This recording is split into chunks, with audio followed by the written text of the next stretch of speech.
President Joe Biden, while overseas for the G20 summit, has met with a number of world leaders in response to the news of a missile striking in Poland near the Ukrainian border, killing 2 people.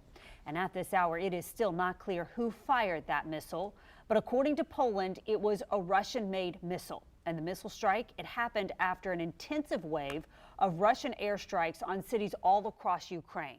So here's what President Biden had to say tonight, briefly after he met with the world leaders. We agreed to support Poland's investigation into the explosion in rural Poland near the Ukrainian border. And I'm going to make sure we figure out exactly what happened.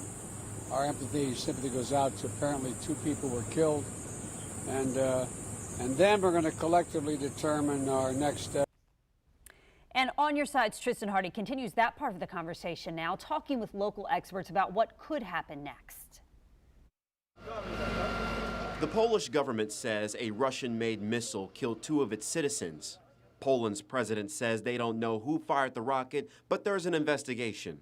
First Coast News reached out to Dr. Amy Krapel, UF's director for the Center of European Studies, and retired 3-star Vice Admiral Rick Snyder. Frankly, I'd be surprised if this was an actual deliberate Russian attack on Poland. Admiral Snyder doesn't believe the missile launch was an act of war, but it's possible the rocket landed into NATO territory inadvertently.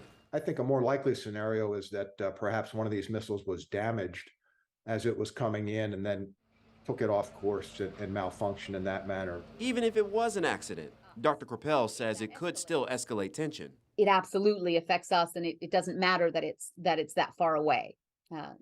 The EU-US relationship accounts for 1/3 of all global trade. She doesn't think it's enough to invoke Article 5, but it's not out of the question. It's the NATO agreement that if one member is attacked, all of them are, and all 30 nations of NATO would have to agree. Article 4 is another option. Any NATO member state that feels threatened by another country outside of NATO is able to request a consultation. You know, it would be up to Poland to start that process. Both Snyder and Krapel agree it would be dangerous for Russia to antagonize NATO. Tristan Hardy, First Coast News, On Your Side.